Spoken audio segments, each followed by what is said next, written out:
Hello everyone.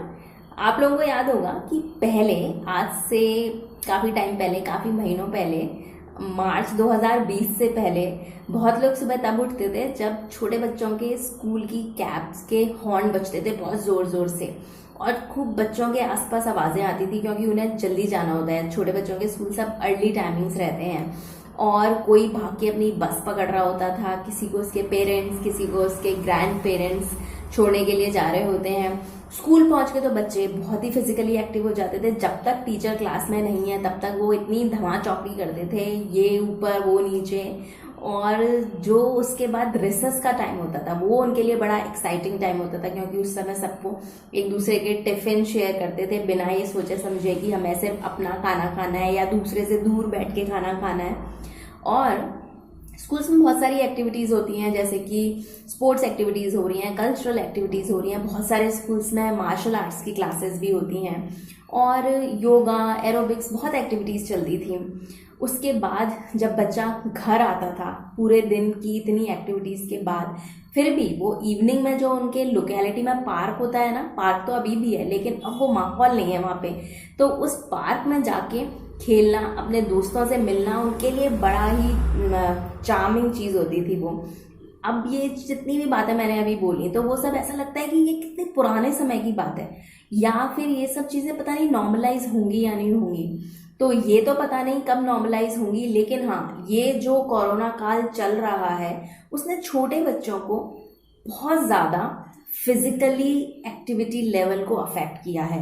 Physical activity बहुत कम हो गई है, सेडेंटरी बिहेवियर बहुत ज़्यादा हो गया है। तो आज की इस वीडियो में हम यही डिस्कस करने वाले हैं और उसके साथ साथ वीडियो के एंड में मैं कुछ इंटरेस्टिंग से आइडियाज़ भी बात करूंगी जिससे हम बच्चों को घर में ही फिजिकल एक्टिविटी एक दे सकते हैं। उसके साथ साथ बाकी आपकी क्रिएटिविटी है कि आप क्या एक प्लान डिज़ाइन करके दे रहे हैं।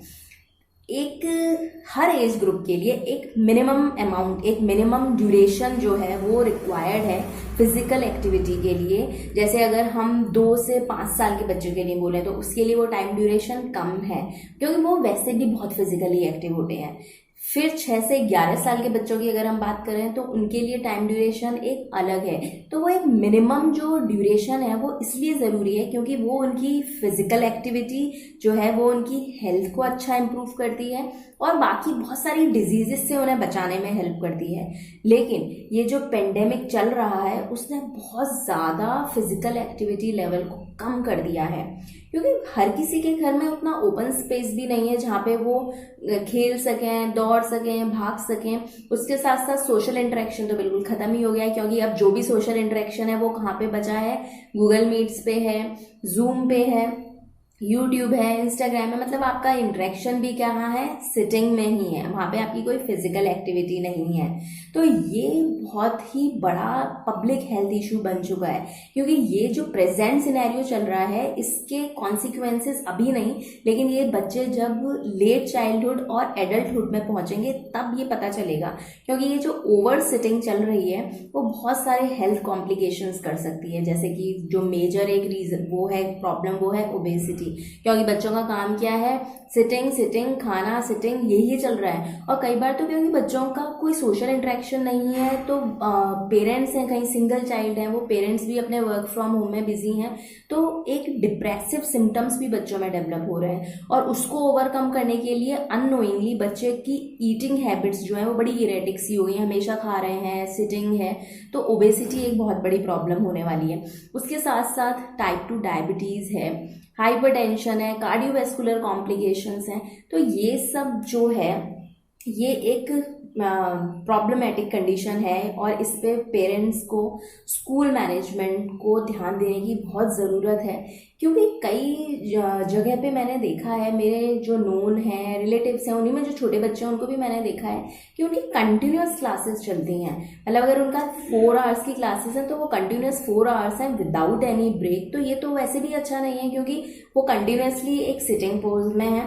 उसके साथ साथ क्या हो रहा है कि उनका स्क्रीन टाइम बहुत बड़ा हुआ है। जो अमेरिकन एसोसिएशन ऑफ पीडियाट्रिक्स है उन्होंने एक 6 to 11 ईयर्स के लिए जो एक मिनिमम ड्यूरेशन बताई है स्क्रीन टाइम की, आज की डेट में हर किसी बच्चे का वो जो मिनिमम टाइम है उससे 2 घंटे सबका बढ़ा हुआ है, जो स्क्रीन टाइम है वो बहुत ज़्यादा बढ़ गया है। तो यहाँ पे पेरेंट्स को भी ये ध्यान देने की ज़रूरत है और मेनली तो मैनेजमेंट को देखने की ज़रूरत है कि अगर वो इस तरह का उन्होंने एक शेड्यूल बनाया हुआ है जहाँ पे कि बच्चा कंटिन्यूअसली आपका वो या तो अपने लैपटॉप के, कंप्यूटर के या फ़ोन के सामने बैठा हुआ है, तो वो आपको स्क्रीन टाइम को थोड़ा सा एक ब्रेक करने की ज़रूरत है।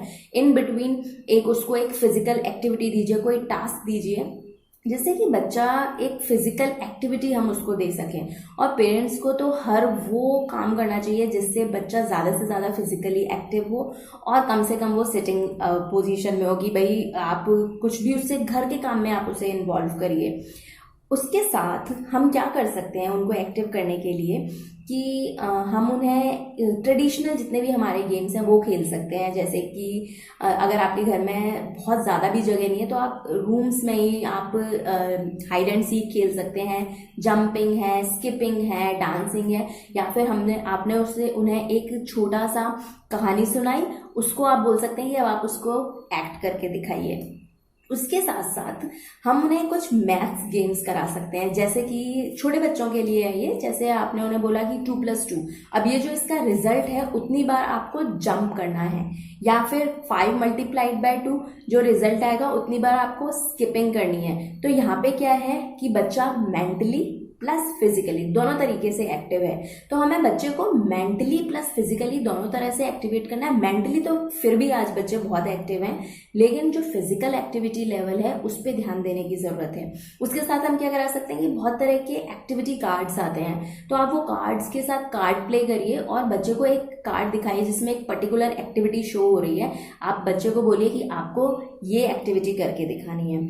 उसके साथ हम क्या कर सकते हैं कि हम उनसे एक वर्ड गेम खेलते हैं। जैसे हमने उन्हें एक वर्ड दिया कैट, अब कैट में जितने भी लेटर्स हैं बच्चे को आप बोलिए कि आपको जल्दी से जल्दी घर में इसके अंदर जो लेटर है उससे जितने भी आप मैक्सिमम चीजें ढूंढ सकते हैं। जैसे सी है तो सी से कप है, कैप है, तो आपको फटाफट बच्चे को ढूंढना है कि सी से कितनी ऑब्जेक्ट्स वो घर में ढूंढ सकते हैं कम से कम टाइम में, या ए से वो कितनी चीजें ढूंढ सकते हैं, टी से वो कितनी चीजें ढूंढ सकते हैं। तो इस तरीके से क्या है कि बच्चे में एक कॉम्पिटिटिव एक वो तो फीलिंग आती है।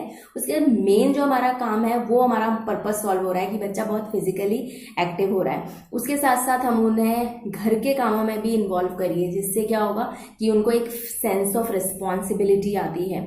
उसके साथ साथ क्या एक बच्चा फिजिकली एक्टिव तो हो ही रहा है और उसको एक सेटिस्फेक्शन मिलता है कि yes I have done this. तो ये जो कंडीशन है ये तो सभी के लिए है और ये कब तक है ये भी हम कुछ नहीं कह सकते, लेकिन अगर ये हमारे बच्चों के फ्यूचर को इम्पैक्ट करिए तो ये बिल्कुल नहीं होने देना है। बाकी आपकी अपनी क्रिएटिविटी है कि आप उन्हें क्या क्या एक्टिविटीज करा रहे हैं, वो एक्टिविटीज भी आप कमेंट बॉक्स में शेयर कर सकते हैं, जिससे कि जो लोग भी इस वीडियो को देखें वो आपके आइडियाज को भी यूज कर सकें।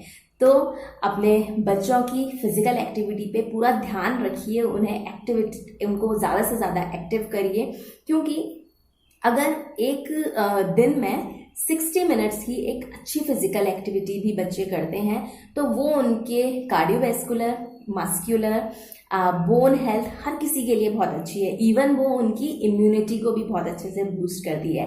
तो अपने बच्चों को फिजिकल एक्टिव आप जितना कर सकते हैं उतना करिए। It is all your creativity. और थोड़ा जो भी स्कूल मैनेजमेंट्स हैं उनको भी उस पर ध्यान देने की ज़रूरत है। And keep sharing our videos, stay connected with us and thank you so much.